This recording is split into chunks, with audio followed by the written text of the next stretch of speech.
دوسری بات حضور یہ یؤثرون علی انفسہم ولو کان بہم خصاصہ، اس کی کہاں سے اس کی ابتدا یہ ہے کہ دوسرے لوگوں پر، غریبوں پر وہ اس وقت بھی خرچ کرتے ہیں جبکہ اپنے لیے ان کے اوپر تنگی ہو.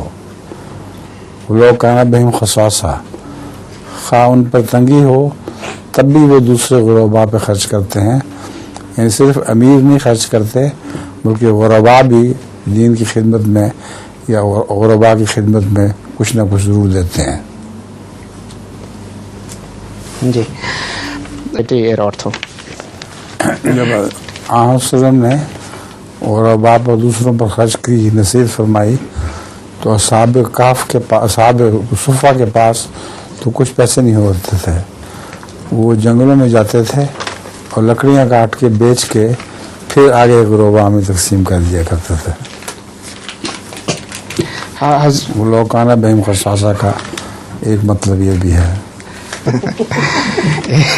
ایک شخص کسی ہوٹل میں کھانے کے لیے گئے ہیں تو کھانا جو ہے وہ کچھ اچھا نہیں تھا، مزیدار نہیں تھا، تو اس کو غصہ چڑھا اور کہا کہ مینیجر کو بلاؤ میرے پاس. تو بیارہ نے بتایا کہ وہ ساتھ کے جو ہوٹل وہ ادھر کھانا کھانے گئے ہیں. اچھا.